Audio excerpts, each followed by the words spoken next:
Assalamualaikum warahmatullahi wabarakatuh. Alhamdulillah, puji syukur kita panjatkan kehadiran Allah Subhanahu wa taala karena kita masih diberikan kesempatan untuk berkumpul, bertemu pada acara open house siswa baru SDIT Al-Karimah. Terima kasih kepada Abi dan Umi yang sudah meluangkan waktunya untuk hadir di sekolah pada hari ini. Sebelum kita mulai acara, pertama-tama kita baca basmalah. Bismillahirrahmanirrahim. Selanjutnya tilawah yang akan disampaikan oleh Ustadz Abdurrahman. Kepada Ustadz Abdurrahman kami persilakan.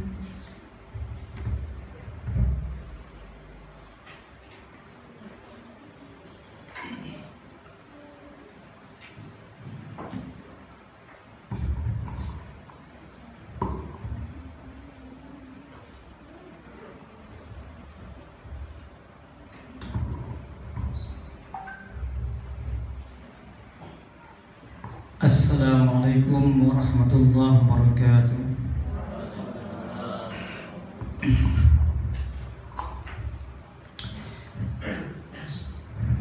A'udzu billahi minasy syaithanir rajim.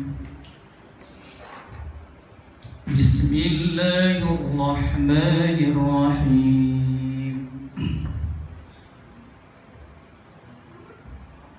إنما المؤمنون إخوة فأصلحوا بين أخويكم واتقوا الله لعلكم ترحمون. يا أيها الذين آمنوا لا يسخر قوم من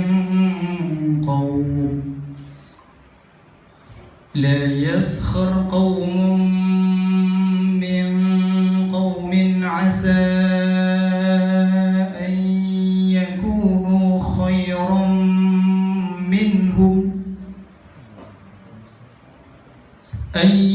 يكونوا خيرا منهم ولا نساء من نساء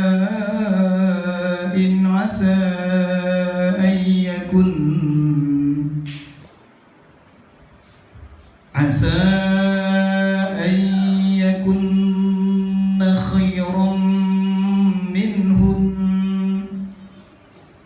ولا تلمزوا أنفسكم ولا تنابزوا بالألقاب.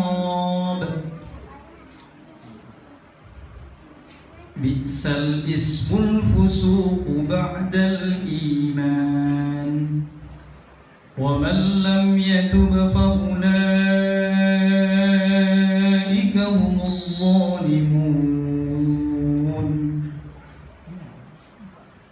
يا أيها الذين آمنوا اجتنبوا كثيرا من الظن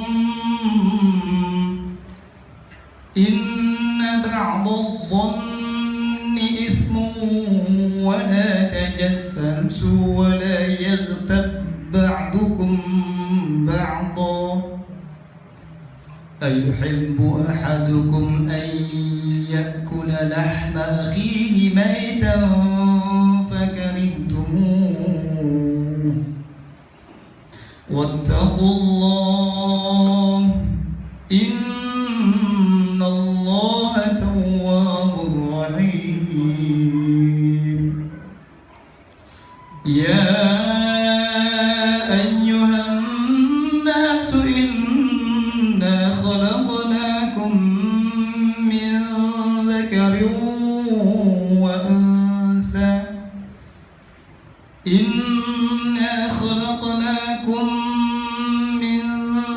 ذكر وأنثى وجعلناكم شعوبا وقبائل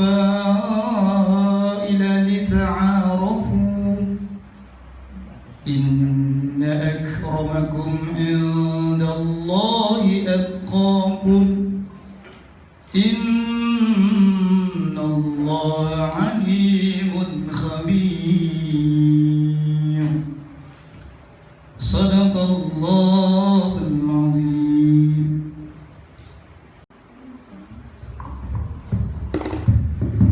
Terima kasih Ustazah Hajijah.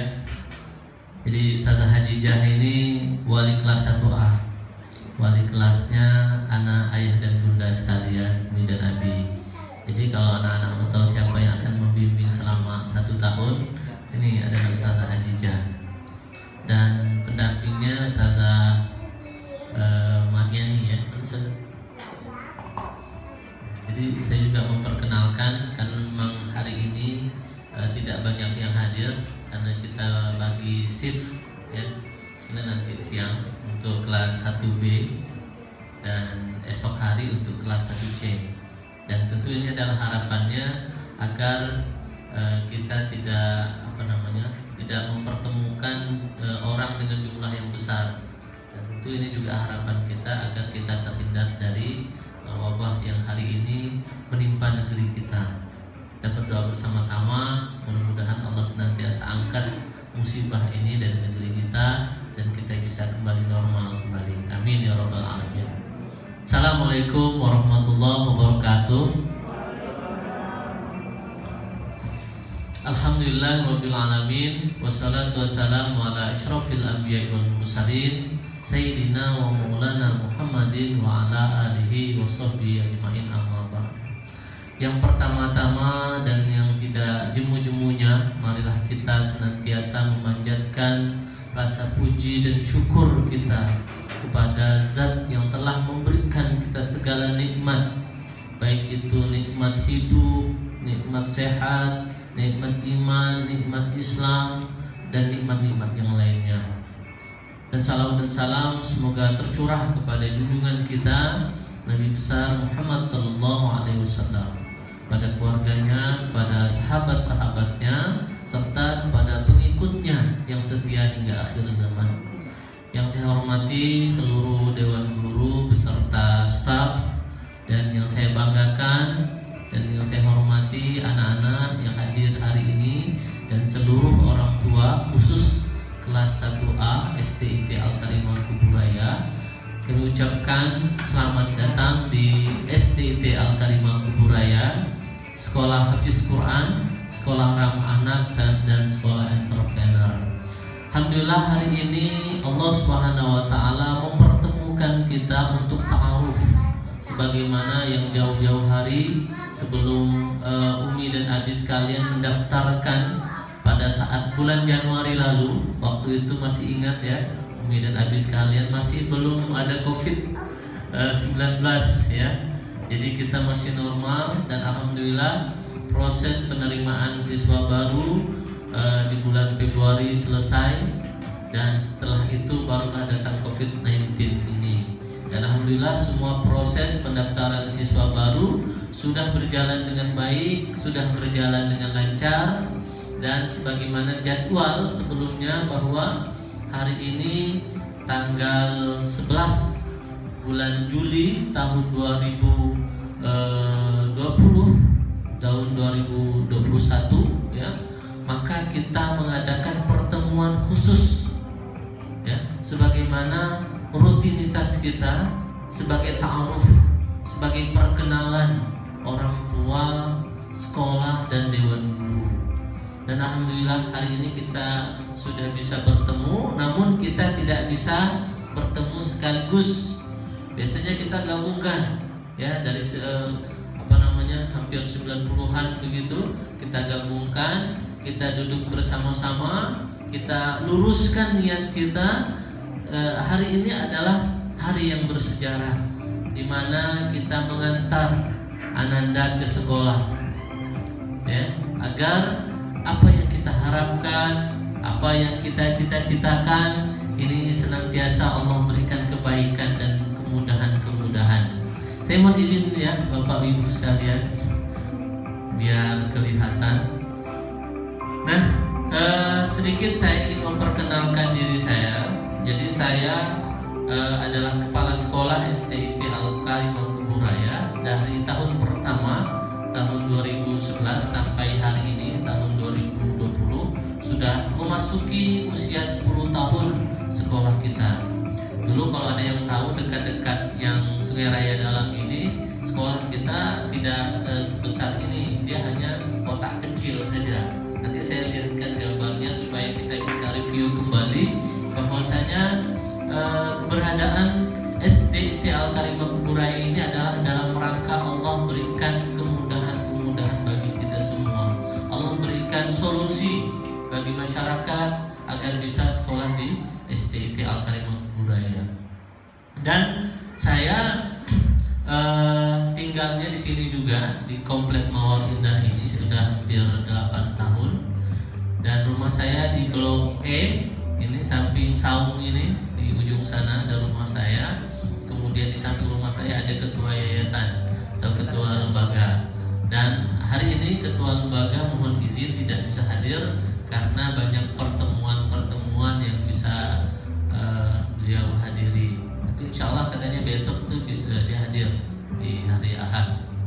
Nah, jadi tadi sudah memperkenalkan wali kelas, kemudian ada staf administrasi di kantor, dan ada juga waka kesiswaan dan waka kurikulum kita lagi ikut pelatihan di Google Meeting ya di Surabaya. Di pelatihannya di Surabaya, tapi orangnya di sini ya. Jadi semuanya mengambil bagian untuk kita bersama-sama bagaimana sekolah kita SDIT Al-Karimah Kuburaya ini bisa hadir di tengah masyarakat untuk memberikan solusi, memberikan jawaban kepada kita semua bagaimana kita ingin menjadikan peserta didik kita, anak didik kita menjadi orang-orang yang hebat, orang-orang yang cerdas, orang-orang yang berakhlakul karimah, orang-orang yang hafiz Quran, orang-orang yang mampu membawa orang tuanya ke surga nanti. Amin ya rabbal alamin. Bapak Ibu yang dirahmati oleh Allah Subhanahu wa taala. Jadi sebenarnya keberadaan kita hari ini banyak sharing saja sebenarnya. Banyak sharing saja. Kita ingin Umi dan Abi sekalian juga menyampaikan masukan, menyampaikan pendapat, menyampaikan saran kepada kita agar kita sekolah SDIT Al-Karimah ini dengan tujuan kita mampu bersama-sama. Karena pendidikan itu tidak bisa hanya diserahkan di sekolah. Tidak bisa hanya diserahkan di sekolah saja. Namun bagaimana Umi, Abi, Nenek, Datuk di rumah, guru sekolah, kepala sekolah, semua stakeholder yang ada di sekolah ini bisa bersama-sama. Karena pendidikan ini tidak boleh dipandang sebelah mata. Ketika kita memandang ini adalah sesuatu yang luar biasa, maka seluruh jiwa raga kita tumpahkan kepada anak didik kita, buat anak-anak kita, buat masa depan dia. Maka kita duduk bersama, ya, bagaimana kita bisa melangkah agar visi kita, tujuan kita bisa bersama-sama. Tujuan sekolah adalah tujuan orang tua juga. Tujuan orang tua adalah tujuan sekolah juga. Jadi kita sama-sama. Namun seiringnya berjalannya waktu, terkadang kami, ya, khususnya saya yang selama hampir 10 tahun di SDIT Al-Karimah Kuburaya ini melihat ada sebuah kesenjangan ketika pendidikan ini hanya dititik beratkan pada sekolahan. Padahal urusan pendidikan ini adalah urusan kita bersama-sama. Waktu 24 jam tentu ini kita bagi dua, ya. Ketika anak-anak berada di sekolah, maka ini adalah tugas guru-guru untuk mendidik, membimbing, membina, mengedukasi, melatih, ya.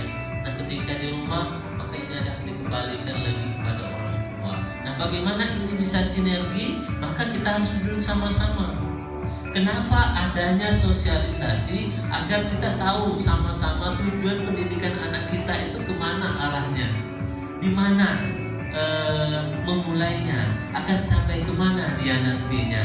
Ini yang kita harapkan. Kita duduk bersama-sama. Kalau kita tahu, maka kita juga meluangkan waktu untuk mendidik. Apalagi hari ini ya kita ditimpa musibah, yaitu COVID-19, yang memang awalnya kami sudah mendesain bagaimana proses belajar di tanggal 13 Juli ini normal. Kami sudah buat MOS, kami sudah buat pertemuan, kami sudah buat agenda observasi kemampuan anak, baik itu baca Al-Quran, baik itu hafalan Al-Quran, baik baca tulisnya, baik akhlaknya. Kami sudah lakukan rencana observasi itu di pekan-pekan pertama ini. Namun qadarullah, keadaan berkata lain, dan ini sebenarnya bukan saja terjadi di sekolah kita, namun juga terjadi di sekolah di mana-mana bahkan dunia. Ini yang memang harus kita bicarakan bersama. Jadi rencana kita adalah 13 Juli itu adalah masuk normal. Mungkin Anda juga ada sebagian besar ingin bagaimana bisa pakai seragam merah putih, pakai topi, pakai dasi, begitu ya. Tetapi ini adalah sebuah qadarullah, memang kita tidak diizinkan untuk melakukan pertemuan tatap muka. Namun bagaimana caranya? Nah, ini kita bicarakan bersama-sama sehingga proses belajar mengajar tetap bisa berjalan dengan baik walaupun Ananda berada di rumah. Namun guru-guru tetap kita wajibkan untuk masuk ke sekolah. Nah, jadi kita sampaikan juga bahwa guru masuk dari Senin sampai hari Jumat normal, tidak ada masalah, sama dengan hari-hari lainnya. Apa yang dilakukan oleh guru-guru di sekolah? Yang pertama, kita agendakan jam 7.30 sampai jam 8 guru-guru semuanya membaca Al-Quran. Kita berdoa kepada Allah agar musibah ini cepat angkat kaki dari negeri kita ini. Jadi guru-guru baca Quran, guru berdoa bersama, guru belajar juga. Jadi ada sebagian buku yang menjadi referensi untuk dibaca bersama oleh guru-guru di pagi hari selama 30 menit sebelum dia mengajar via online anak-anak di rumah. Salah satu buku yang kita siapkan adalah buku Tarbiyatul Aulad, bagaimana cara mendidik anak sebagaimana yang dicontohkan oleh Rasulullah SAW. Kita juga siapkan buku Sirah Nabawiyah, bagaimana perjalanan Nabi ya dalam menampaki perjuangan dakwah Islam. Kita siapkan juga buku-buku Riyadhus Shalihin ya, membaca hadis arba'in dan buku-buku lain yang menjadi referensi guru. Guru wajib belajar. Nah, jadi di STIT Al-Karimah ini kenapa harus terus berkembang? Karena guru wajib belajar. Setiap hari guru wajib belajar. Kalau di rumah mungkin masing-masing lah belajarnya. Tapi kalau di sekolah kita fasilitasi, guru setengah jam wajib belajar. Minimal setiap hari guru harus dapat ilmu baru, sehingga ilmu yang dia dapatkan bisa dia transfer kepada anak didiknya. Nah, ketika jam 8 nanti kita buat jadwal ya. Kita buat jadwal nanti akan kita bagikan kepada Umi dan Abi. Ada pembelajaran tahsin, wafa, tahfizul Quran, tematik, mata pelajaran bahasa Arab, bahasa Inggris, itu akan kita sampaikan. Nah, jadi waktu pembelajaran normal itu adalah pukul 8 sampai jam 11.30. Nah, lalu bagaimana ayah dan bunda yang masuk kerja? Sedangkan kita diharuskan memang harus secara online pembelajarannya. Nah, maka dalam pembelajaran itu kita juga siapkan Google Classroom ya. Kita buatkan juga akun YouTube sekolah yang pembelajaran setiap kelas ada di akun-akun tersebut, ada di Google Classroom itu. Nah, untuk pembelajaran wafa nanti guru-guru akan video call langsung. Jadi Ananda pegang HP, ada buku wafanya, kemudian guru juga mengajar melalui via HP. Itu bisa buka halaman 3, buku jilid 2 misalnya, maka baca sama-sama, bisa diperhatikan. Dan kita fasilitasi guru-guru kita dengan wifi. Kemudian kita juga beri kuota gratis dari sekolah, maka pembelajaran ini tetap bisa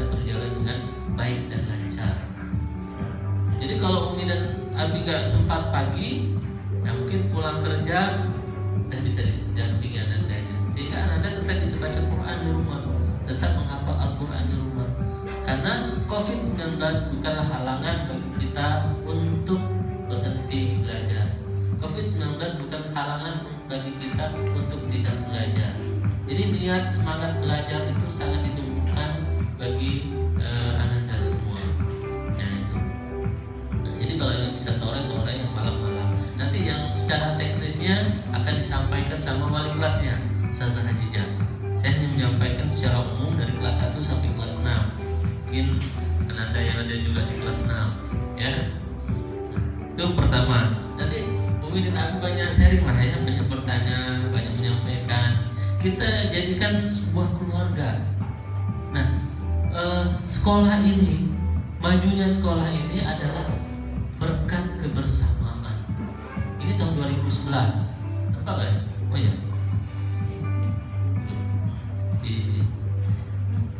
Nah ini 2011 ya.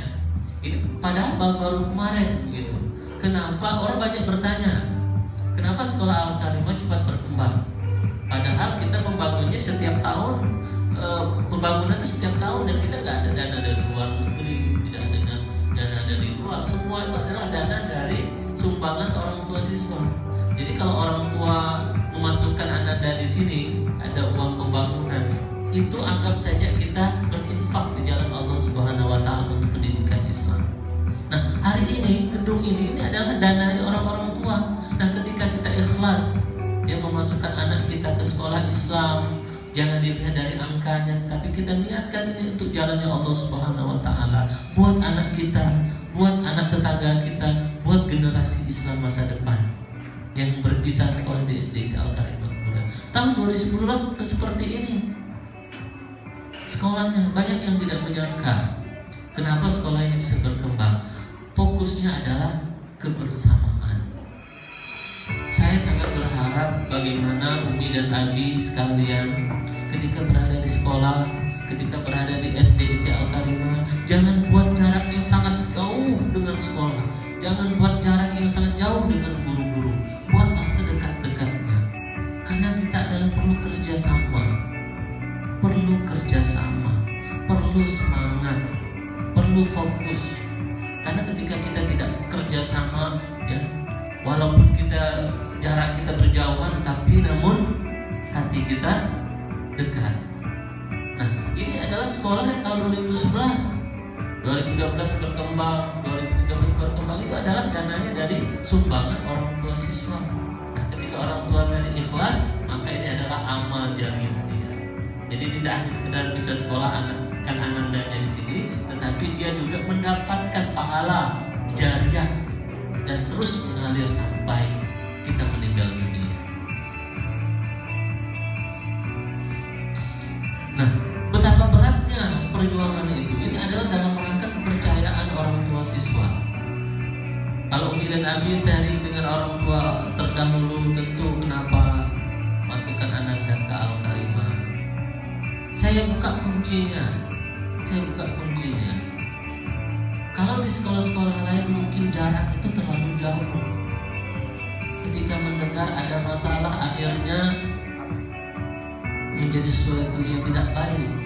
Tetapi ketika kita selesaikan secara bersama-sama, kita duduk secara bersama-sama, ketika kita menghadirkan orang tua juga bisa hadir bersama kita, maka semuanya selesai. Kita rincikan serinci-rincinya.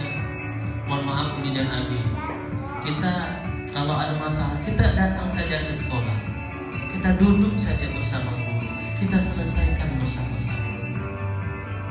Dan jangan sampai kita kalau ada masalah ngobrolnya di media sosial, dan itu tidak baik bagi perkembangan anak kita, sekolah anak kita, dan tentu sekolah Islam pada umumnya. Beberapa hari yang lalu saya mendengar ada orang tua yang bercerita, berkeluh kesah di media sosial. Kenapa sih Al-Karimah biayanya nggak dikurang-kurangi terus? Padahal sudah dikurangi, tidak perlu dibicarakan di media sosial. Umi dan Abi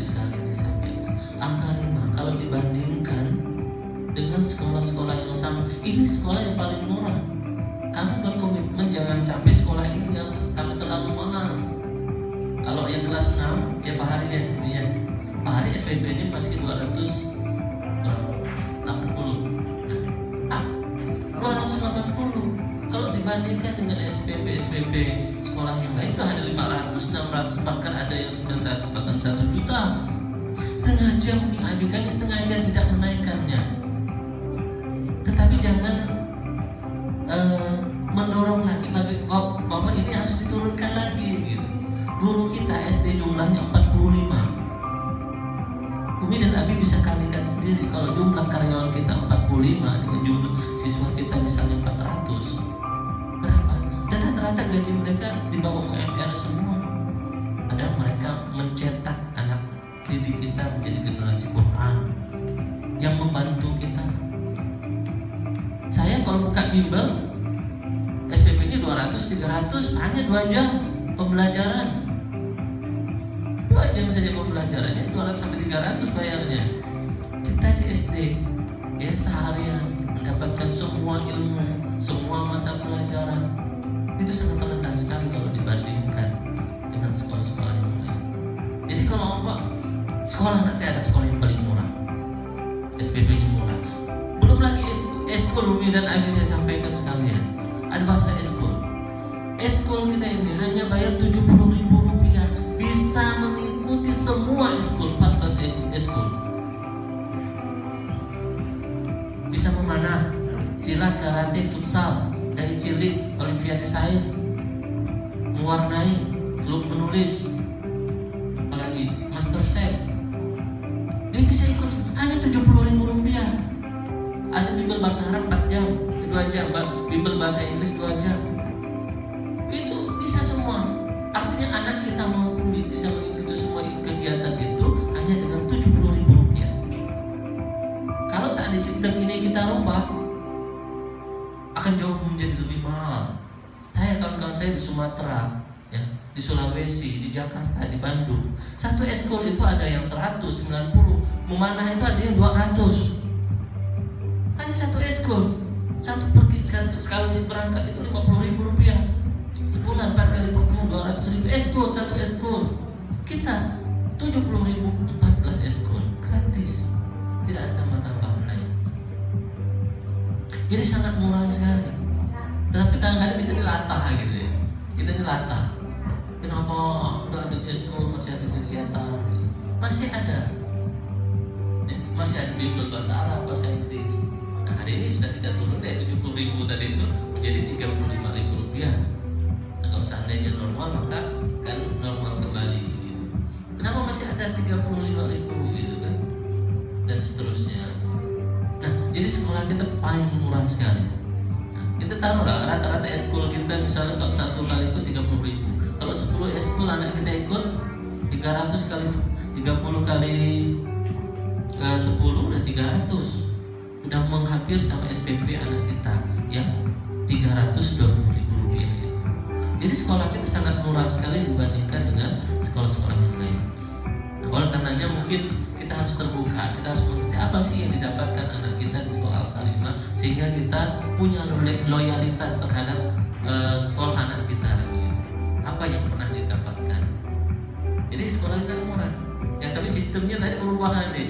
Per eskul futsal misalnya satu kali ikut 30.000 gitu kan. Yang lain 30.000 itu hanya dapat 3 eskul saja kita. Dan itu dapat 90.000 bahkan. Jadi mohon kerjasama. Jadi kita duduk saja bersama-sama, jangan bawa permasalahan sekolah ke media sosial. Dan itu presiden buruk bagi sekolah kita. Yang lain juga banyak yang mahal-mahal juga gitu kan. Dan yang perlu kita garis bawahi sekolah ini bukan sekolah negeri. Sekolah negeri itu semua fasilitas, semua guru itu dibiayai oleh pemerintah. Tetapi kalau sekolah swasta, semua aspek dari A sampai Z itu ditanggung oleh orang tua siswa. Sekolah juga enggak apa-apa, hanya fungsinya dan visinya adalah agar anak-anak mampu belajar Al-Quran. Nabi nanti baru kita sharing. Nah, jadi fokus agar goal kita itu bisa maju siswa, orang tua dan guru. Ini bagaimana kita bisa selalu bertemu, bisa berkomunikasi sehingga apa yang menjadi tujuan kita bisa tercapai dengan baik. Sebagaimana sekolah bertemu dengan siswa baru itu memang wajib menyampaikan visi dan misi sekolah. Ini wajib punya, baik itu sekolah negeri maupun sekolah swasta, dia harus menyampaikan visi misi sekolah. Sehingga ketika Umi dan Abi ditanya di mana Umi dan Abi menyekolahkan anak, yaitu di sekolah Al-Karimah.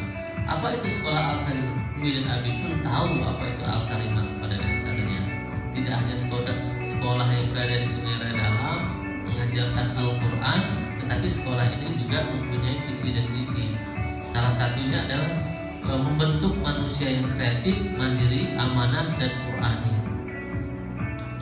Kemudian misinya, pertama menjadikan sekolah sebagai basis pendidikan mencetak generasi robbani. Apa itu generasi robbani? Generasi robbani adalah generasi yang paham terhadap ajaran-ajaran Islam secara kafah. Baik itu akidah, baik itu ibadah, baik itu akhlak, mengerti. Kadang-kadang kan banyak orang yang berislam tetapi tidak paham terhadap ajaran agamanya sendiri. Jadi kita ingin nanti anak-anak didik kita itu, anak Umi dan Abi sekalian, mengerti Islam itu secara kafah. Kemudian meningkatkan manajemen partisipatif yang melibatkan siswa, guru, orang tua, dan stakeholder sekolah. Nah, jadi kita banyak melibatkan siswa, melibatkan guru, dan melibatkan orang tua juga. Jadi kita, Umi dan Abi, kita punya program. Dan mudah-mudahan karena kehadiran Umi dan Abi sekalian di sini tidak hanya hari ini, tetapi setiap bulannya. Kita punya program setiap bulan kita menghadirkan orang tua. Kalau ada masalah kita diskusi saja. Kalau ada masukan sampaikan saja. Apalagi di zamannya COVID-19 ini tentu banyak masalah. Karena pembelajarannya adalah pembelajaran yang tidak normal. Yang biasanya kurikulumnya jelas, bukunya jelas, jadwalnya jelas, tapi karena PJJ maka banyak yang tidak normal. Tetapi kita sudah menyediakan. Jadi kalau masalah nanti sampaikan saja. Setiap bulan nanti kita ada pertemuan, walaupun kita tidak pertemuan langsung, ya, karena ini adalah bagian daripada misi sekolah, bahwa kita akan buat program kegiatan parenting setiap bulannya. Nanti Umi dan Abi, ya, untuk mengikuti bisa jadi melalui live streaming, bisa melalui Zoom meeting, Google meeting. Tetapi kita hadir di situ menyiapkan dan menyediakan waktu kita. Siap Umi dan Abi? Siap nggak? Insya Allah Umi dan Abi ya. Jadi kita niatkan. Jadi pada dasarnya ketika kita luruskan niat kita untuk mendidik anak kita di Al-Karimah, ya, insya Allah Allah berikan kemudahan dan kelapangan. Tidak ada yang berat untuk masa depan anak kita. Uang bukanlah segala-galanya, tetapi ketika kita ikut andil terhadap pendidikan anak kita, insya Allah hasilnya juga optimal dan maksimal.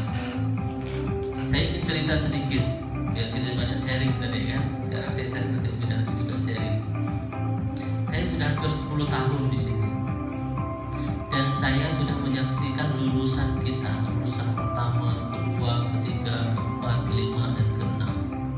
Saya sudah menyaksikan itu dan saya sudah mengamati, mengobservasi. Karena kita sharing tadi kan, saya mengobservasi bahwa anak-anak yang jauh lebih baik akhlaknya, Al-Qur'annya, ibadahnya, itu tidak terlepas daripada orang tuanya. Kenapa? Karena di sekolah sama, pelajarannya sama, bukunya sama, gurunya sama. Yang membedakan akhirnya, endingnya adalah orang tuanya lagi. Tentu kita kalau dalam KKM kita sama lah, KKM kita 75 semua, standarisasi semua dapat gitu. Tetapi berkaitan dengan nilai, value ya, itu kembali kepada orang tua. Jadi orang-orang tua yang fokus mendidik anak, mendampingi anak, memperhatikan anak, maka jauh lebih baik dibandingkan orang tua yang tidak peduli dengan anaknya. Tapi kan Ustaz, urusan sekolah kan adalah urusan guru, bukan urusan orang tua. Tidak juga begitu. Karena kita mendidik ini sama-sama. Di sekolah kami yang sampaikan programnya nanti ini kan, program baca Quran, akhlak mulia, adab-adab. Nah di rumah juga disupport, didukung gitu. Contoh kayak makan dan minum sambil duduk misalnya kan. Nah kalau di sekolah mereka kalau makan minum duduk berdiri mereka istighfar, astagfirullahaladzim, ya duduk gitu kan. Nah ketika di rumah kan dia akan bertemu dengan adik kakaknya yang memang tidak sama dengan Al-Karimah. Nah ketika orang tua yang kita harus hormati loh anak kita, sekolah anak kita. Kalau dia ngajarin kita maknya adik dan kakaknya makan harus duduk, kenapa kita tidak support dan duduk bersama, kan begitu. Nah, jadi tumpuh pembiasaan itu adalah ketika di rumah. Kalau di sekolah aman-aman saja, masuk assalamualaikum ustazah, duduk badannya kan, cium tangannya erat sekali. Karena kalau cium tangan ke ini, gurunya ingatkan, hidung supaya dapat berkah. Kadang-kadang kita ini kan tidak ngomong masalah berkah. Belajar 6 tahun kalau nggak ngomong berkah sia-sia. Waktu kita habis, uang kita habis, semuanya habis. Kenapa? Nggak lengket, nggak ada yang terbesit buat Ananda ketika selesai melakukan. Ngomong masalah pendidikan harus ngomong masalah keberkahan. Keberkahan itu muncul adalah beberapa aspek. Ada anak, ya, orang tua, guru harus ikhlas ngajar. Guru harus ikhlas. Guru yang gak ikhlas mengajar maka gak dapat berkahnya anak. Nah, begitu juga bagaimana orang tua komunikasi dengan guru baik sehingga gurunya nyaman. Jangan sampai ada kelas, orang tua kelas dengan guru akhirnya gak ikhlas gurunya ngajar anaknya, kan sia-sia. Kenapa saya ngomong begini? Karena memang selama 10 tahun saya biasa menemukan itu walaupun hanya sebagian kecil. Akhirnya orang tua gak mau datang ke sekolah, antar anak depan sana gitu kan, gak mau ketemu. Kan rugi kita, rugi, 2 kali rugi kita. Jadi orang tua, anak, ya, kemudian guru, sekolah, ini adalah sebuah komponen yang harus mampu bisa bekerja sama. Sehingga anak kita mendapatkan kebaikan, anak kita mendapatkan keberkahan daripada ilmu. Karena yang kita pelajari adalah ilmunya Allah Subhanahu wa Ta'ala di sekolah Islam. Kita belajar Al-Quran dari anak kita nggak tahu apa-apa sampai dia menjadi hafiz Quran, sampai dia menjadi fasih membaca Al-Quran, ya. Kemudian ilmu-ilmu yang lain, adab, etika, semuanya adalah mengacu kepada keberkahan ilmu. Ini yang perlu kita catat adalah keberkahan itu. Kemudian saya singkat saja ya, karena ini banyak. Nah, berkaitan dengan kurikulum. Kurikulum itu adalah alat, ya, alat bagaimana kita mencapai tujuan kita. Kalau tadi kita ingin jadikan anak kita hafiz Quran, akhlaknya baik, ya kan, wawasannya luas, kemudian terampil, mempunyai jiwa entrepreneur, ya, itu visinya. Nah, untuk mencapai tujuan itu ada namanya kurikulum. Ya, kurikulum itu adalah alatnya. Apa sih alatnya? Alat yang kita gunakan untuk mencapai tujuan. Ya, salah satu adalah kurikulum. Jadi kita menggunakan beberapa kurikulum. Pertama, kita menggunakan kurikulum K13 atau kurikulum nasional yang sama dilakukan semua sekolah dari Sabang sampai Merauke, dari Aceh sampai Papua. Kurikulum kita sama, yaitu kurikulum K13. Sama itu kurikulum pemerintah, tidak kita kurangi dan tidak kita tambah. Tapi Ustaz, kenapa sekolah kita lama baliknya? Kalau sekolah negeri jam 11, jam 12 sudah balik gitu kan? Kenapa kita sampai sore? Karena itu tadi, karena pelajarannya yang memang banyak, ya, maka proses pembelajarannya menjadi lama juga, gitu. Karena pelajaran yang banyak. Jadi kurikulumnya sama dengan sekolah-sekolah lainnya, ya, bukunya pun juga sama. Kita menggunakan juga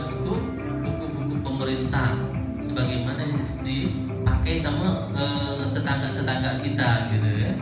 Nah, kemudian yang kedua, kita menggunakan kurikulum pendidikan agama Islam, PAI dan Al-Quran. Ustaz, apa bedanya MI dengan SDIT? Nah, ini kan biasa sering kita menjadi sebuah pertanyaan. Orang kan bilang kalau sekolah agama pasti madrasah. Kalau memang di Jawa itu banyak madrasah, ya kan?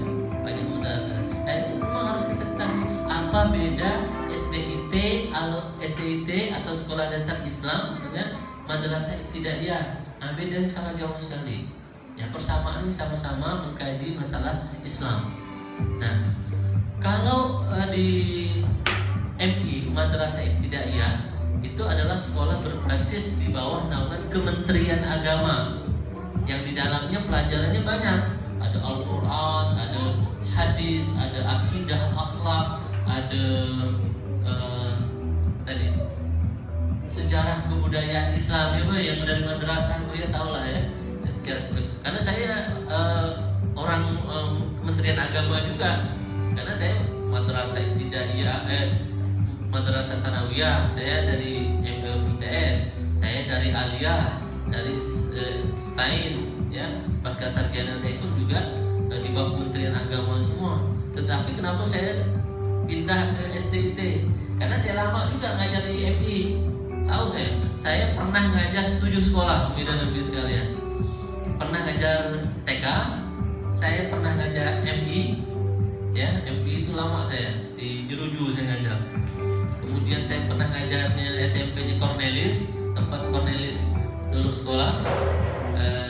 Saya pernah ngajar SMP Al-Muntas tahun pertama. Kemudian saya pernah ngajar ke Taruna, ya. Dan alhamdulillah semua jenjang sudah saya lakukan. TK, SD, SMP, SMA, perguruan tinggi pun saya sudah mengajar. Hari ini saya juga membantu mengajar sebagai dosen agama di Untan. Jadi saya sudah mengajar semua jenjang, TK, SD, SMP, dan SMA. Dan saya banyak di SD. Nah, SDIT itu adalah sekolah yang memang berbasiskan Islam. Semuanya di bawah Kementerian Pendidikan. Kalau MI itu adalah Kementerian Agama, pelajarannya juga banyak. Tapi kalau SDIT itu di bawah Kementerian Pendidikan, semuanya sama dengan sekolah negeri, tetapi ada tambahan. Apa tambahannya, Ustaz? Penambahannya ada pelajaran bahasa Arab 4 jam. Ada pelajaran Al-Quran yang sangat banyak sekali dibanding pelajaran-pelajaran yang lain. Kalau pelajaran lain kan, kalau matematika kan cuma 6 jam, bahasa Indonesia 6 jam, ya. Nah, kalau untuk Al-Quran kita 10 jam. Makanya sekolah kita adalah sekolah Al-Quran 10 jam per pekannya. Karena di situ ada belajar tahsilnya, kemudian ada juga hafalannya. Jadi paling banyak itu adalah pelajaran Al-Quran. Itu saja yang membedakannya. Kemudian kita ada mentoring agama Islam, ya, ada praktek. Nah, jadi Al-Quran ini selama 10 jam ini memang menjadi brandingnya sekolah. Dan ini memang melibatkan orang tua juga, bagaimana anak bisa belajar wafa, bisa hafalan Al-Quran, dan seterusnya. Dan ini selanjutnya adalah kurikulum Jaringan Sekolah Islam Terpadu Indonesia atau JSIT. Nah, kalau Umi dan Abi dari Jawa, ya, biasa tahu nih namanya SDIT dan JSIT. Karena JSIT di seluruh Indonesia 2000-an. Alhamdulillah perkembangan sangat baik sekali di mata masyarakat. Kenapa? Karena banyak pendekatan kepada orang tua, banyak kepada pendekatan terhadap anak akan akhlak dan kepribadian. Nah, cuman bedanya itu tadi. Kalau JSIT atau SDIT yang di Jawa-Jawa itu biayanya cukup tinggi, belasan bahkan puluhan juta. Tempat saya studi banding kemarin di Insan Mandiri itu masuknya 25 juta. Ya, bayar bulanannya 1.500.000. Nah, kita masuk 8,5 juta. Kalau dari TK kan diskonnya sedikit ya, jadi 800 lebih sedikit gitu ya. Bukan 8 juta lebih sedikit gitu. Kalau di Jawa itu sekolahnya biasa-biasa saja, tapi biayanya belasan juta dan biaya bulanannya itu di atas 200.000 bahkan 1 juta. Kita SPP hanya 330.000 rupiah, tambah sekolah sendiri 400 saja, tidak mahal itu, tidak mahal. Tetapi anak kita, ananda mendapatkan semua aspek pelajaran, mulai dari Al-Quran, akhlak,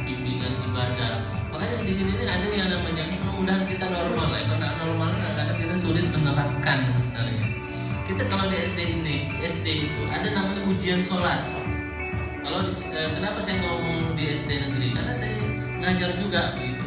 Kalau di negeri itu, kalau praktek sholatnya itu ketika di kelas 6. Kelas 6 tak bisa sholat, udah lewat masuk SMP. Karena waktu untuk mengulang udah tidak ada. Karena ujiannya baru kelas 6. Tak bisa sholat. Nah, tapi kalau di SD setiap tahun kita adakan ujian sholat. Kelas 1 naik kelas 2 harus ada ujian sholat. Tak bisa sholat buat rekomendasi. Nah, jadi wali kelas membuat rekomendasi untuk kelas lanjutan. Dia tak hafal tahiyat akhir, sudah terbalik-balik. Gitu kan?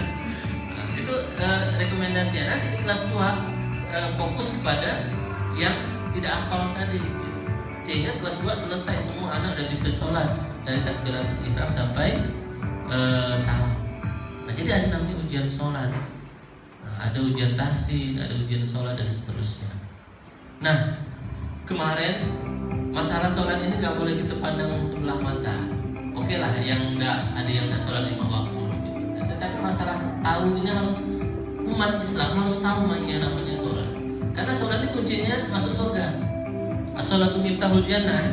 Sholat itu kuncinya masuk surga. Bagaimana kalau kita mau masuk surga kalau kita nggak bisa sholat? Ternyata hari ini mahasiswa itu pasti banyak yang tak bisa sholat gitu.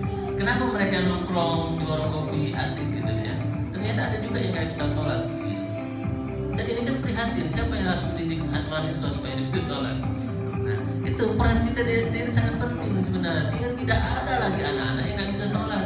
Masalah dia mau sholat 5 waktu atau tidak itu kan kembali ke pribadi masing-masing. Tapi bagi lembaga pendidikan, bagi guru agama wajib saya katakan harus ajari anak untuk bisa sholat. Kemarin saya tes mahasiswa saya di agama Islam itu, saya tes satu-satu. Yang tahun semester 1, semester ini saya tidak bisa ketemu karena daring kan. Kalau daring saya tes juga satu-satu, ada yang tidak bisa sholat.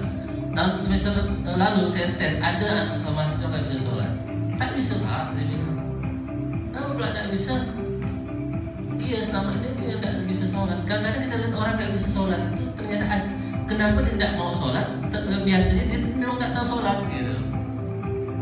Kadang-kadang kita mikirkan kenapa enggak orang tua tidak mau sholat gitu kan? Pernah tidak kita tes? Pernah tidak kita tes dia bisa tidak dia sholat? Ternyata dia nggak mau sholat itu karena nggak bisa sholat. Malu dia bilang. Karena saya mau meyakinkan diri saya saja. Karena mahasiswa saya wajib harus bisa sholat. Kalau tak bisa sholat saya bilang tak, saya keluarkan nilainya. Lupa deh kan? Mahasiswa kan takut tuh kalau tak keluar nilainya tuh ulang kan? Ulang. Tahun semester. Tak bisa sholat. Memang tak bisa deh. Saya bilang sebelum ujian akhir sudah harus datang ke saya praktek. Jangankan sebulan 2 bulan, 1 minggu datang dia. Cepat kan saya bilang kan? Seminggu dah datang, tapi sudah Pak dia bilang. Nah, coba berat, alhamdulillah aja. Kadang-kadang itulah ya. Jadi kalau memang kita nggak peduli, maka ada yang tercecer. Bagi umat Islam, bagi lembaga pendidikan Islam wajib perhatian terhadap agamanya sendiri. Ini masalah sholat. Jadi saya bilang kan nanti dengan orang tua kelas 6, yang kelas 6 nanti ada Pak Tohir Mibahar ini. Pak Tohir saya bilang kalau ada anak kelas 6 yang tak bisa sholat, saya bilang tak ada saya berikan ijazah. Iya, saya beberapa tahun bilang begitu dengan orang tua. Kalau ada anak-anak yang memang tak bisa sholat, memang tak berusaha untuk belajar, tak ada saya kasihkan ijazah. Biar saya dipanggil sama dinas. Tak apa-apa saya bilang, ini di dunia. Di akhirat saya tanya sama Allah, lembaga pendidikan Islam masih ngajarkan anak tak bisa sholat. Jadi saya tak kasihkan anak Umi dan Abi kalau ada yang tak bisa sholat. Masih salah-salah. Maka ada ujian, nanti ujian praktek. Apalagi kalau ada lulusan Al-Karimah kan, sampai tak bisa sholat kan malu sebenarnya. Kenapa saya perhatikan begitu? Itu sebagian kecil saja, sebagian kecil. Ya, kamu baca apa? Sholatnya cepat, benar. Bisa jadi tidak baca ya. Nah, itu kadang-kadang anak itu bisa tidak hafal itu karena dia tidak baca. Kalau dia baca bacaannya terus itu kan pasti hafal. Jadi kan sama-sama gitu ya. Di sekolah lama ke sholat tuh, kenapa? Berjamaah. Tak ada yang mendahului kan. Kalau di rumah kan begitu, suruh sholat cepat dia sholat dia gitu kan. Habis jadi karena tidak baca ya. Tapi kalau untuk proses belajar, maka kewajiban kita untuk mengingatkan sholat itu harus baca sama-sama walaupun bacanya keras. Kata Nabi, ketika anakmu berumur 7 tahun maka wajib disuruh sholat 7 tahun. Kalau 10 tahun dia tak sholat, maka pukullah, kata Nabi. Ini ada edukasi. Ada berapa tahun jaraknya dengan Nabi antara 7 dengan 10? Ada 3 tahun. Nah, kenapa Nabi katakan 7 tahun disuruh sholat, ya 10 tahun kalau tidak sholat pukul? Itu artinya ada nilai edukasi. Selama 3 tahun kita harus ajari anak didik kita sholat. Bukan tiba-tiba langsung pukul gitu kan. Pertanyaan udah diajak belum sholat anak tuh gitu kan. Nah kan begitu. Jadi kewajiban kita, kewajiban guru, kewajiban orang tua adalah mengajari anaknya sholat. Baru dipukul. Jangan apa-apa langsung dipukul kan begitu. Nah, jadi ada waktu kita 3 tahun untuk mengajari anak. Kenapa? Kelas 1 kan. Sekarang kelas 1 3 tahun kan berarti dia naik kelas 3 naik kelas 4. Nah kelas 4 itu umur anak itu sekitar 9 sampai 10 tahun kan? 9 sampai 10 tahun. Dalam nilai 9-10 tahun dalam Islam, anak itu sudah memasuki akil balik. Makanya Nabi katakan sebutan pukul. Karena udah masuk akil balik, tidak sholat, dosanya besar. Dosanya besar 10 tahun. Karena sudah akil balik.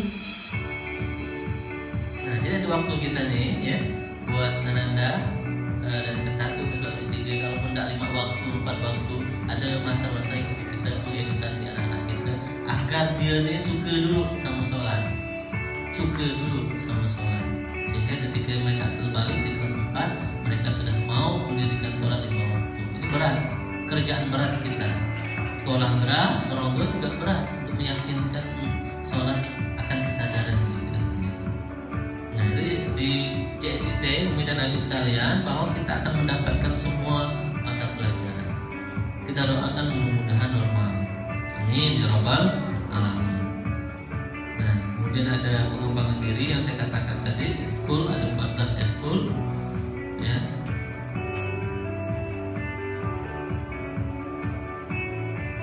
Nah, ini contoh kurikulum. Apa sih beda SDIT dengan MI atau SDIT dengan sekolah dasar negeri? Nah, perbedaannya adalah integrasi nilai-nilai kepada semua mata pelajaran. Apa itu Ustaz? Integrasi nilai-nilai mata pelajaran. Jadi kita ngajarkan IPA, ada nilai-nilai agamanya di situ. Contoh, kalau kita di negeri ngajar masalah IPA tentang air, tentang udara, tentang angin, selesai sampai di situ. Tetapi di SDIT kita ngajarin tentang air, udara, langit. Itu ada nilai-nilai Islamnya. Kita masukkan ayat-ayat Al-Quran. Kita kembalikan bahwa angin, air Allah yang ciptakan, hujan turun Allah yang turunkan. Ada kata-kata Allah yang kita libatkan di situ. Inilah penting adanya sebuah nilai integrasi nilai-nilai Islam.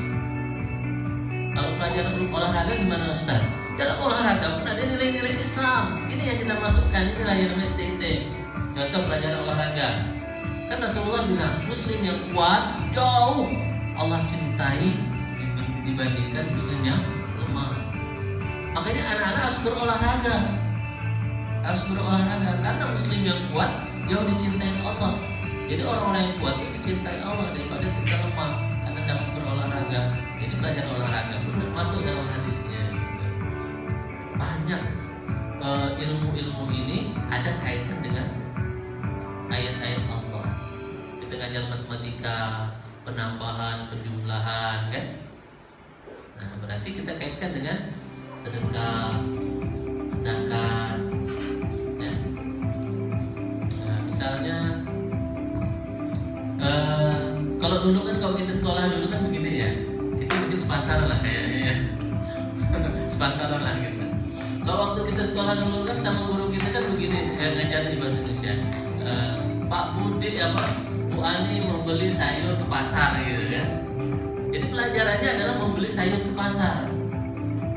Sehingga hari ini yang terjadi yang tertanam adalah membeli terus kan.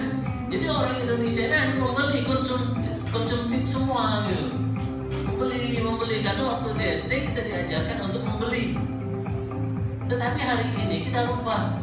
Di SDIT tidak lagi mengajarkan kepada membeli, tetapi menjadi membuat, menciptakan. Jadi Bu Ani menanam sayur di kebun, bukan membeli lagi. Kalau udah menanam berarti kita menjadi produsen. Bisa kita makan sendiri, bisa kita sedekahkan kepada tetangga, dan bisa juga kita jual ke pasar sisanya.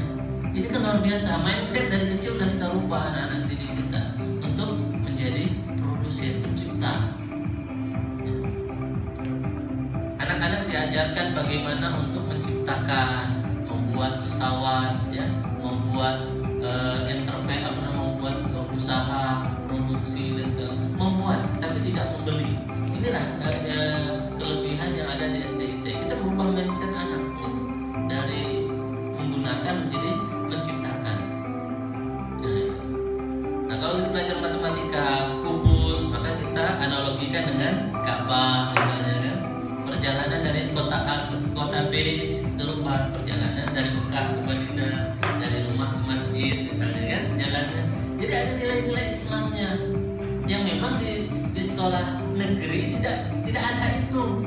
Kenapa kita loyal kepada sekolah kita? Karena sekolah kita mengajarkan pendidikan yang lebih baik dibandingkan sekolah negeri lainnya.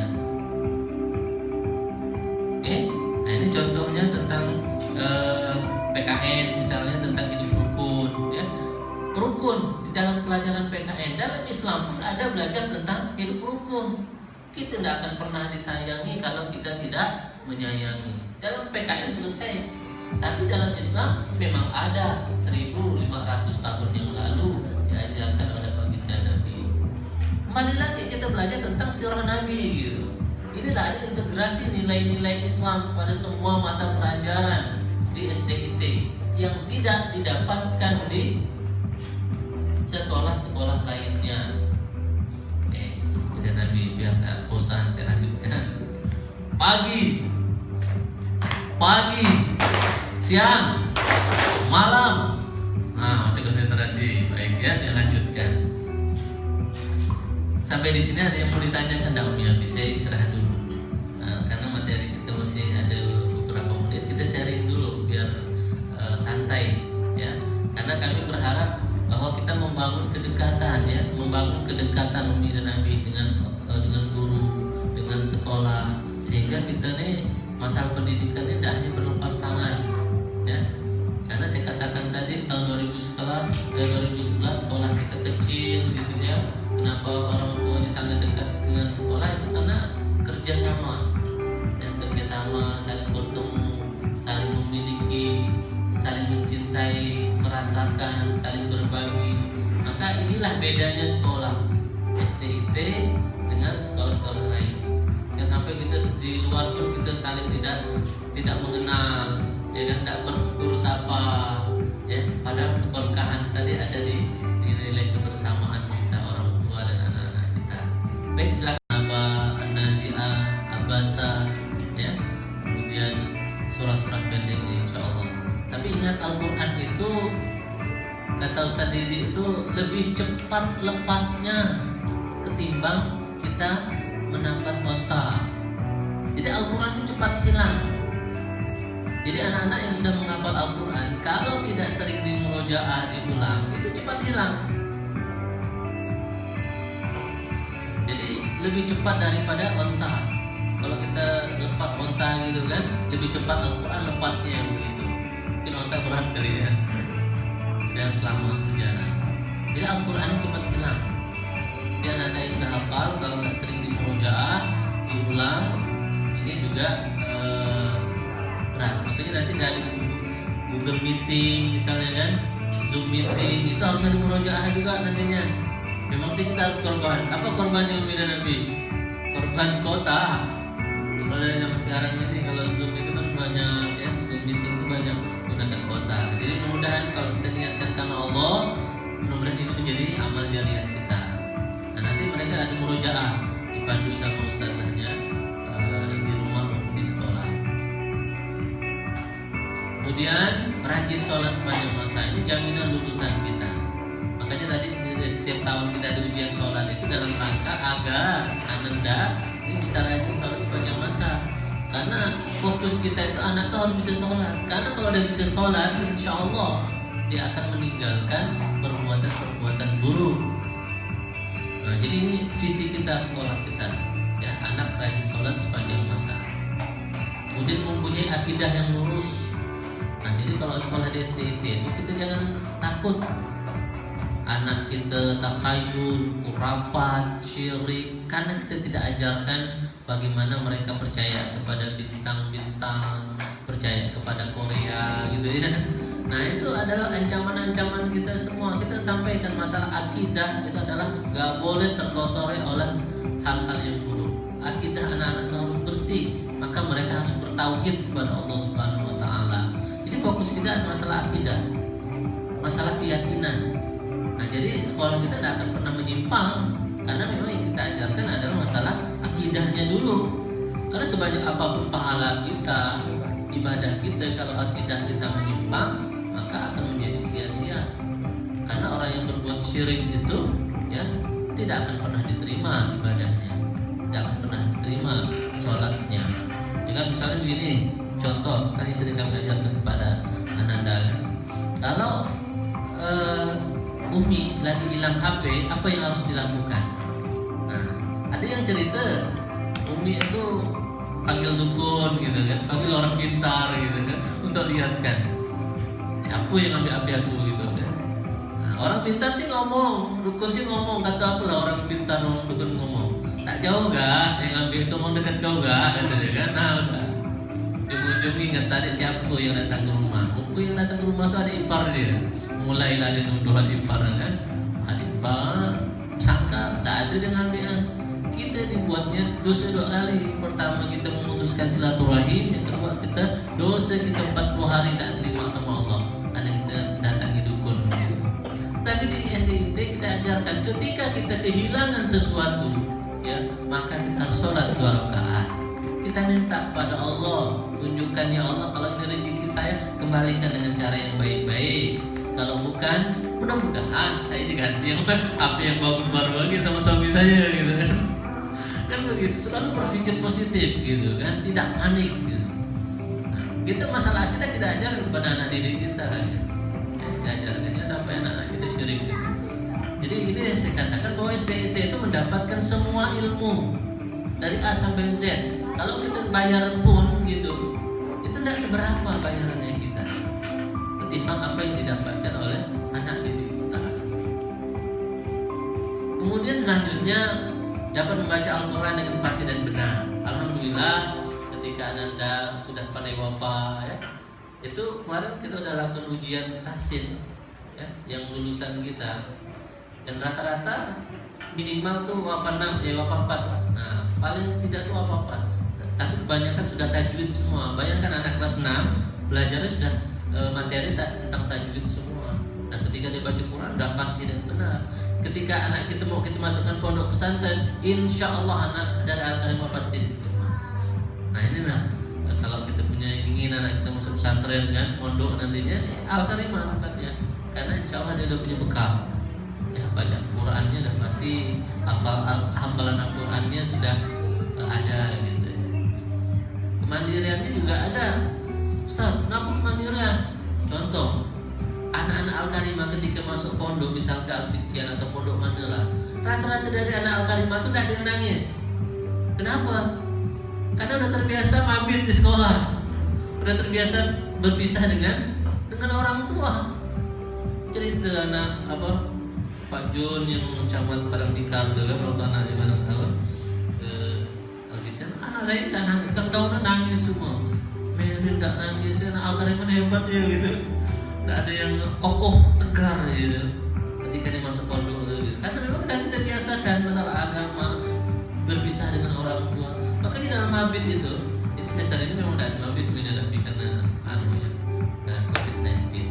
Mabit itu kita ada namanya muhasabah. berpisah dari orang tua, kita sampaikan ini baru 1 malam berpisah dengan orang tua. Bagaimana kalau orang tua kita meninggal, mak kita meninggal, bapak kita meninggal, selama-lamanya kita akan berpisah dengan orang tua. Maka kita berbuat baik. Jadi anak-anak kita tidak akan sudah kokoh dia. Kalau sudah kelas 6 ya. Tidak cengeng. Nah, jadi mereka yang masuk pondok itu udah tegar semua, udah terbiasa gitu kan. Nah, inilah penting Al-Karimah. Udah dia dibiasakan untuk berpisah dengan orang tua. Masuk pondok nanti aman lah insya Allah.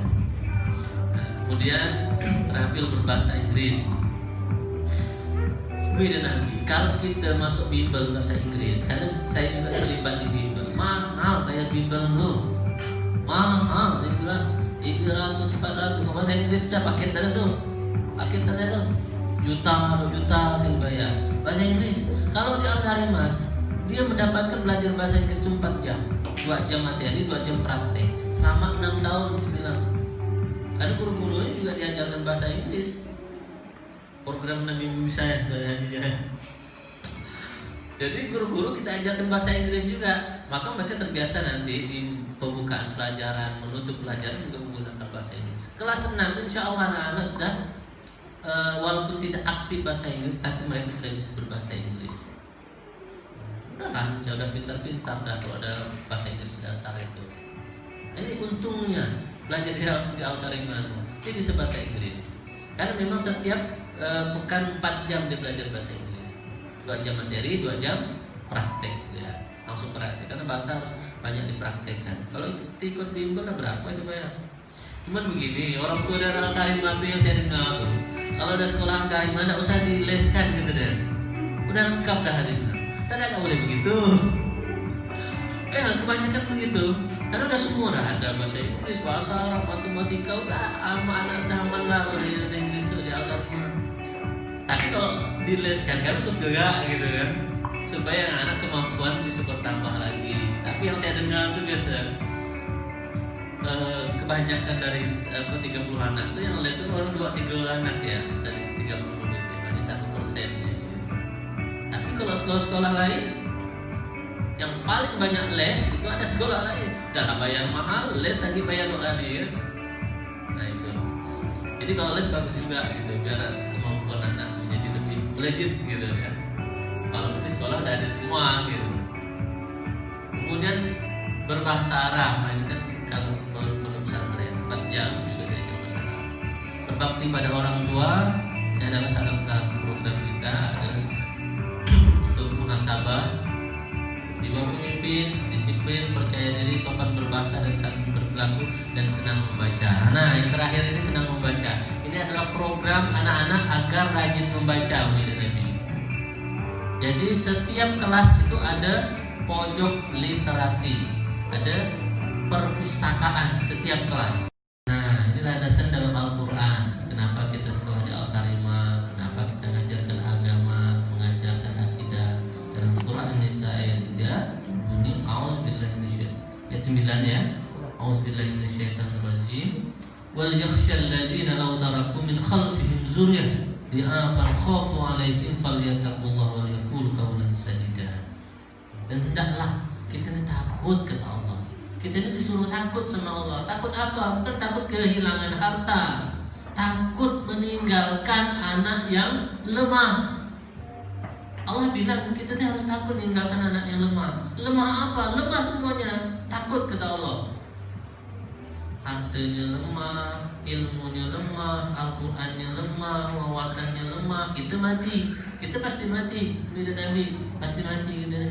Cuman anak kita yang akan melanjutkan estafet kepemimpinan kita, melanjutkan keturunan kita. Apa yang kita tinggalkan buat anak kita kecuali sesuatu kekuatan.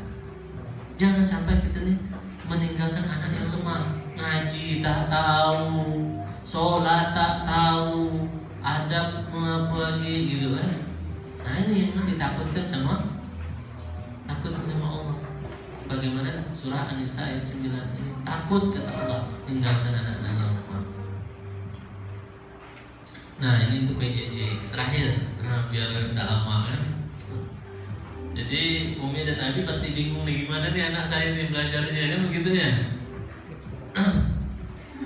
Apakah harus datang ke sekolah awalnya belum kenal dengan ustazahnya, dan ustazahnya pun tak kenal dengan anak-anaknya. Bagaimana menumbuhkan rasa cinta? Ya, kalau tidak kenal kan begitu, ya kan? Gimana rasanya cinta dengan anak-anak? Kita ngajar dari jauh, anak siapa gitu?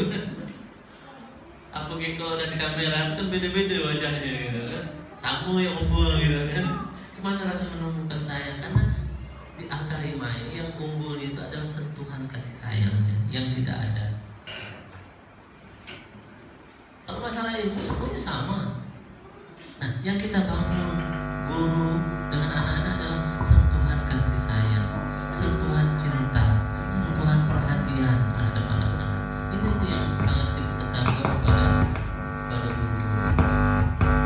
Jadi gimana supaya cinta dengan anak-anak ini kalau gurunya tak kenal? Makanya kami berencana kemarin itu, ini kan kembali ke orang tua lagi ya, bahwa anak tuh masuk 10 orang aja setiap satu hari. Jadi dari Senin itu yang masuk tuh absen 1, absen 10. Besok yang masuk absen 11 sampai 20. 10 orang ya, tapi nggak boleh kemana-mana. Ya jam kelas ya, 10 orang kan masih bisa terjangkau lah ya. Nah, kemudian besok lagi absen yang ke 21 sampai 30 dan seterusnya. Terus itu hanya 1 bulan saja, di bulan Juli, untuk memperkenalkan, satu, menumbuhkan kasih sayang, yang kedua, yang ketiga untuk observasi anak kita nih sholatnya sudah sampai di mana. Kan tak tahu kita nanti akhir-akhir udah betul belum kan? Gimana kita nak ngajar kalau kita belum tahu analisis datanya tak dapat gitu. Rencana kita awal begitu. Nah, jadi observasi dulu selama bulan Juli ini. Habis lebaran haji, nah baru dari keluar plano. Instruksi dari gubernur bahwa kita dilarang dalam bentuk apapun untuk mengumpulkan anak-anak. Jadi tanya dirang. Tapi kalau mau orang tua punya tanggapan, ya silakan. Nah, jadi rencana kita begitu.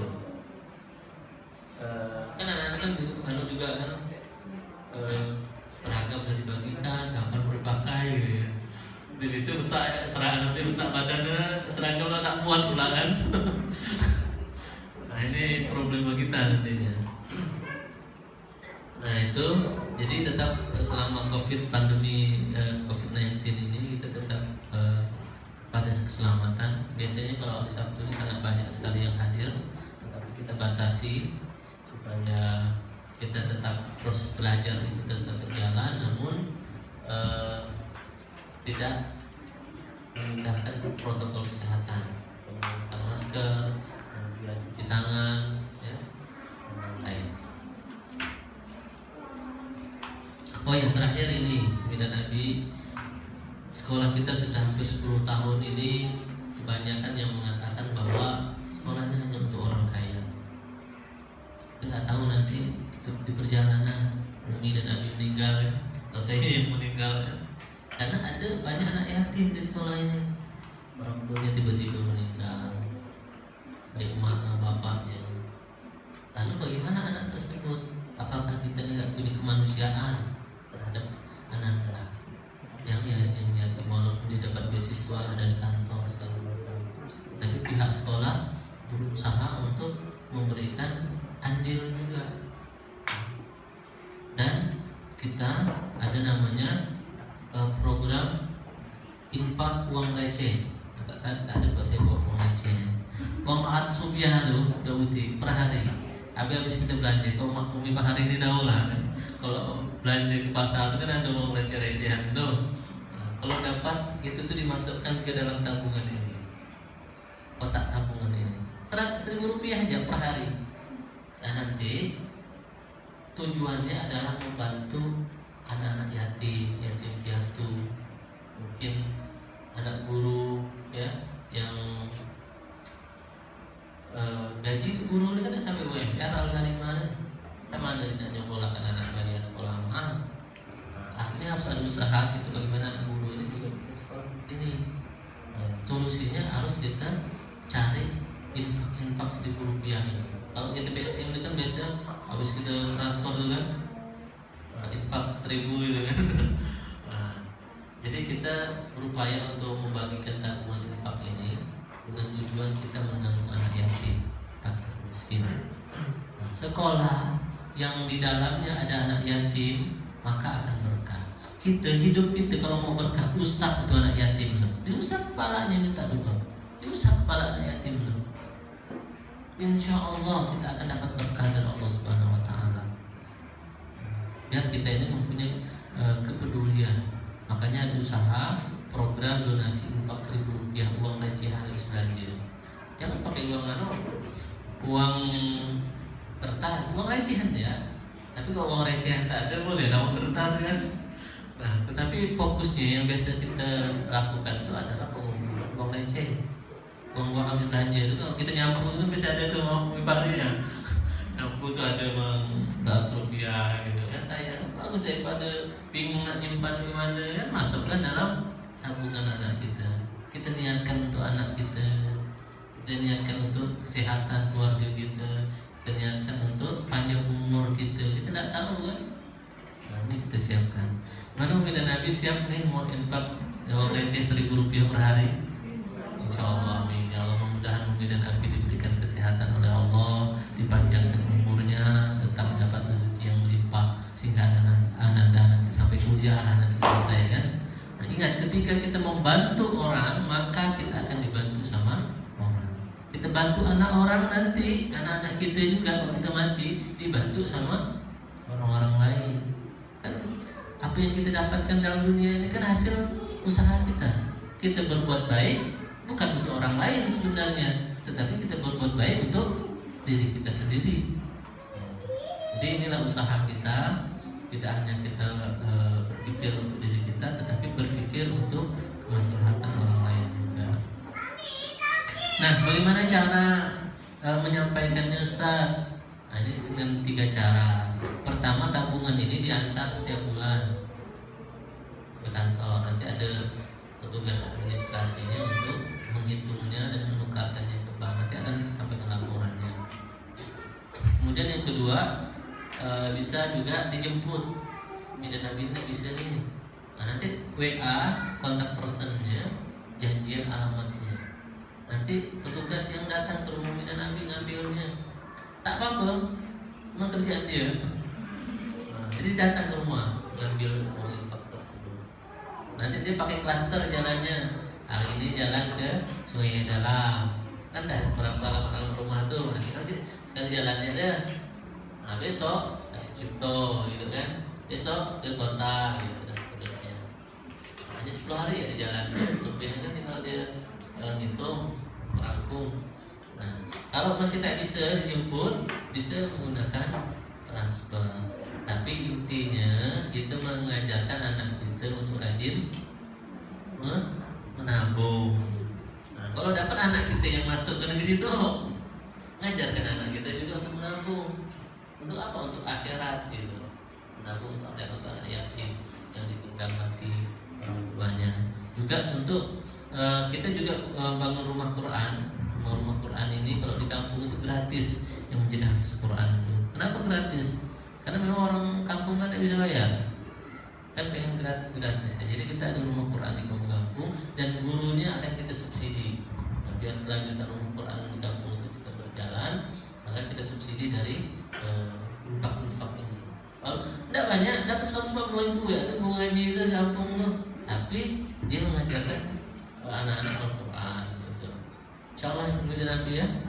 Nah, mungkin ini yang bisa dapat saya sampaikan, mudah-mudahan bermanfaat. Yang benar dari Allah, yang salah dari saya sendiri. Mudah-mudahan Allah senantiasa menjadikan hati-hati kita lembut, menjadikan kekeluargaan ini tetap kokoh, terjalin kerjasama, ya, sebagaimana yang kita ikhtiarkan, kita usahakan, kita jadikan anak kita hafiz Quran, akhlaknya baik, adabnya baik, ya, wawasannya luas, sukses dunia akhirat. Ini harapan kita sekalian. Kalau ada yang mau tanyakan silakan. Saya akhiri. Wassalamualaikum warahmatullahi wabarakatuh.